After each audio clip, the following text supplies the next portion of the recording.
اور وہ خط 1 2 3 نہیں آئے، وہ خط اتنے تھے کہ 3 بوریوں میں بھرے تھے امام حسین، 3 بوریوں میں۔ اب مجبوری ہو جاتی ہے، حق کے لیے کئی دفعہ بات کرنا مجبوری ہوتی ہے، اگر نہیں کرے گا تو پھر اس کو بھی قبر میں جواب دینا پڑے گا۔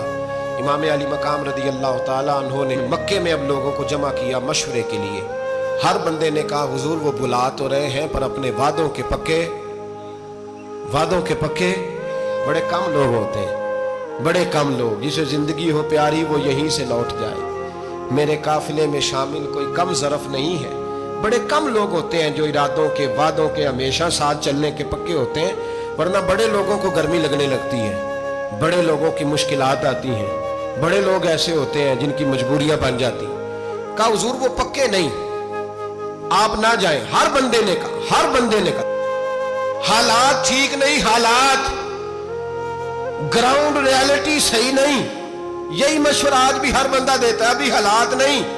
اتنے خراب حالات کبھی نہیں ہوئے تھے جتنے امام حسین کے دور میں تھے، لیکن فرمایا میں دین کے خلاف غلط حکمران کو مسلط ہونے کی اجازت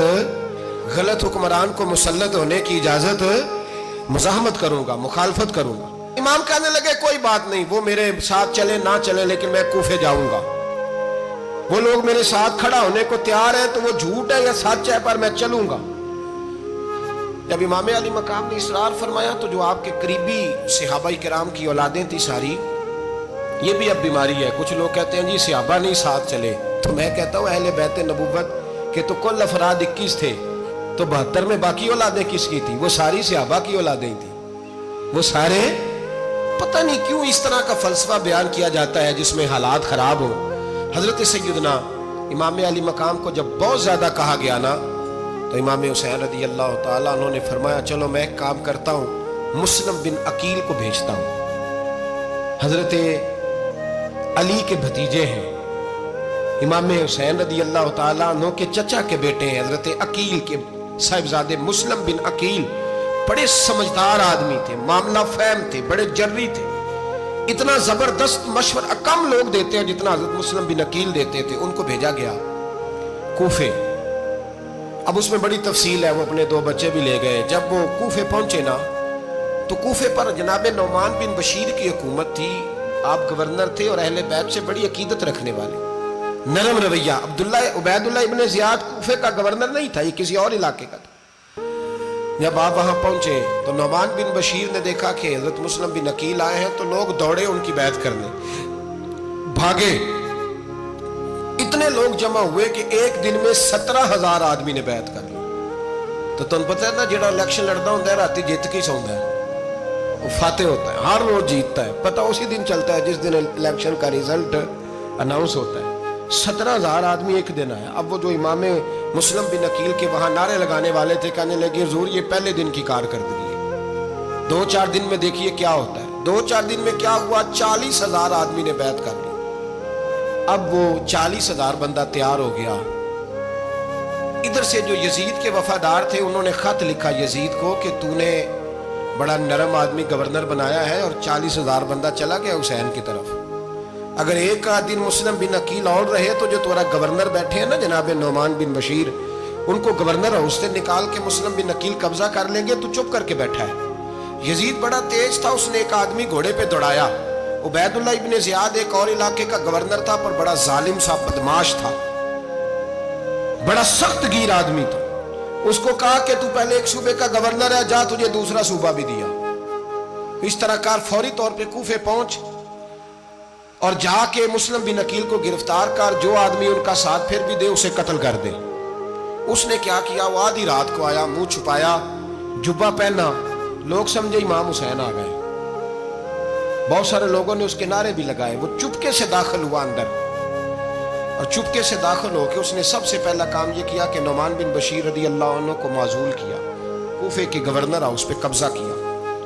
پھر اس نے اسی وقت سوئے ہوئے سرکردہ لوگ، جس طرح ایک گاؤں کا چودھری دوسرے کا محلے میں قبیلوں کے جو لوگ تھے چودھریوں کو بلایا، کچھ کو سزائیں دی، کچھ کو سخت کہا، کچھ کو ان کے عیب گنوائے کہ وہ تمہارا فلانا مسئلہ پھر خراب کر دوں گا، بلیک میل کیا۔